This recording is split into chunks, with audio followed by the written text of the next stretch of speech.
Hello मेरे प्यारे मैनिफेस्टर्स। आज हम बात करेंगे विजुअलाइजेशन की टेक्निक के बारे में। ये विराट कोहली के लिए कैसे काम करती है और इसका यूज़ हम अपनी ज़िंदगी में कैसे कर सकते हैं। विराट कोहली कहते हैं, बचपन से ही मेरा देश के लिए खेलने का मन था। मैं अपने आप को अपने मन में देश के लिए खेलते हुए देखता भी था। मैं बहुत अच्छा खिलाड़ी हूँ, मैं ये भी सोचता था। पर जब मेरे पिता की मौत हुई तो ये चीज़ मेरे लिए बहुत सीरियस हो गई, क्योंकि वो भी चाहते थे कि मैं देश के लिए खेलूं। अब मेरे और मेरे देश के लिए खेलने के बीच में कोई आने वाला नहीं था, पर एक डर अंदर ज़रूर था। अब 2006 में मुझे एक किताब मिली, रोंडा ब्रायन की द सीक्रेट। उस किताब को जब मैंने पढ़ा तो मुझे लगा ये तो ज़िंदगी के कॉमन सेंस पर बेस्ड है। इसे तो मैं पहले से भी करता आ रहा हूँ और सबको करना चाहिए। उसकी एक टेक्निक, विजुलाइज करने की टेक्निक, यानी कल्पना करने की शक्ति को मैंने अपनी ज़िंदगी में पूरी तरह से उतारा और हर रोज़ अपने आप को उसी फील्ड में देखने लग गया। 2008 में मुझे देश के लिए खेलने का मौका भी मिला और अभी मैं वनडे क्रिकेटर के रूप में देश की टीम में शामिल हुआ था। 3 देशों में खेलने के बाद, लगभग 8 सेंचुरीज बनाने के बाद मुझे टेस्ट क्रिकेट खेलने का मौका मिला। हालांकि मैं भी अपने आप को इसके काबिल अभी समझ नहीं रहा था, न कोई और। अभी टेस्ट क्रिकेटर के रूप में मैं स्थापित नहीं हुआ था, पर मैंने एक टेक्निक का और इस्तेमाल करना शुरू किया। आई एम गुड एनफ, किसी चीज़ को रिपीट करना और अपने आप को अच्छा स्कोर करते हुए देखते रहना, विजुलाइज करना। आई एम गुड एनफ कहते कहते मैं अच्छा स्कोर करते हुए भी खुद को देखता रहता था अपने मन में। आई एम गुड एनफ ये मेरा मंत्रा बन गया था।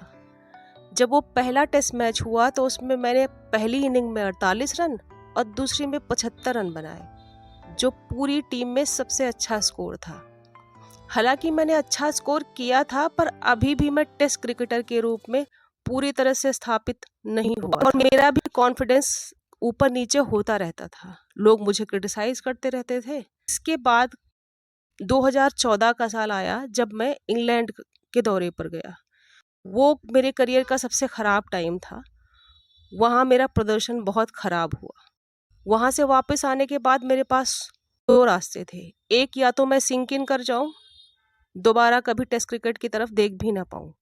दूसरा, टीम 3 महीने बाद ऑस्ट्रेलिया खेलने के लिए जा रही थी, जो अपनी स्लजिंग के लिए और अग्रेसिव गेम के लिए जाने जाते। तो मैंने अपने दिमाग में विजुलाइज करना, कल्पना करना शुरू किया कि कैसे मैं उनके ऊपर हावी हो रहा हूँ, कैसे मैं उनके प्लेयर्स को पूरे ग्राउंड में दौड़ा रहा हूँ, कैसे मैंने उनकी स्लजिंग का जवाब अपने मुंह से तो दिया ही, अपने बल्ले से भी दे रहा हूँ, और कैसे मैं एक स्टार प्लेयर बन के उभरा हूँ। मैं ये चीज़ ट्रेडमिल पर दौड़ते हुए, खाना खाते हुए, चलते हुए, दिन रात बस यही विजुलाइज करता रहता था। और आप यकीन माने, जब मैं ग्राउंड पे उतरा तो माई बॉडी टुक ओवर। मेरी बॉडी बिल्कुल वैसा ही व्यवहार करने लग गई।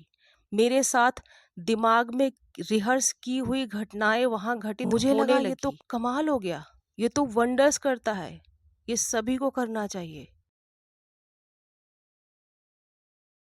अब हम सोचेंगे, यार वो विराट कोहली है, उनकी बराबरी थोड़े कर लेंगे हम।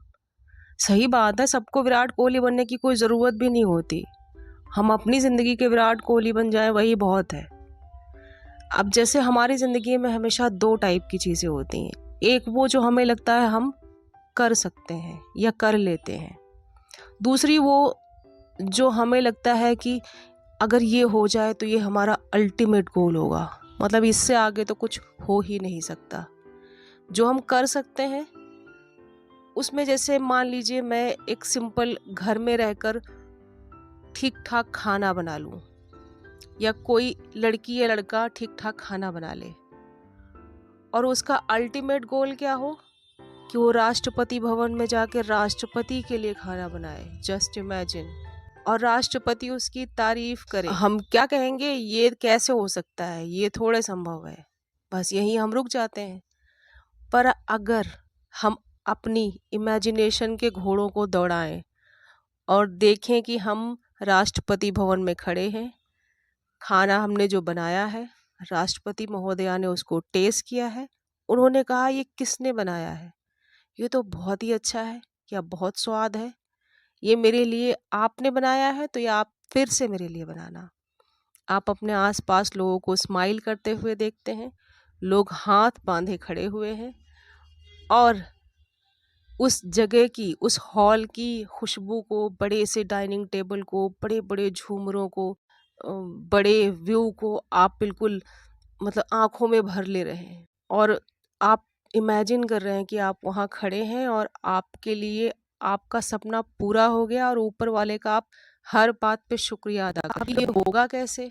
हो तो कैसे भी सकता है, जैसे मान लीजिए आप किसी छोटे से कंपटीशन के लिए फॉर्म भरते हैं, अपने फ़ोन पर देखकर आप वहाँ पहुँचते हैं, कंपटीशन छोटा है मगर शेफ़ बड़ा आ जाता है, उसे आपका खाना पसंद आता है, आपका व्यवहार भी, तो वो आपको आगे रिकमेंड कर देता है जहाँ राष्ट्रपति भवन में खाना बनता है, आगे रिकमेंड कर देता है और राष्ट्रपति भवन में खाना आप बनाने लग जाते हैं। ऐसी बहुत सारी संभावनाएं हो सकती जो यूनिवर्स आपके लिए खोल सकता है या खोल देगा। पहले आप अपने उस चित्र को, जहां आप पहुंचना चाहते हैं, अपने दिमाग में फिक्स तो करिए। यूनिवर्स पर छोड़ दीजिए, आपको सबसे आसान रास्ता ला के देगा वो, यकीन माने।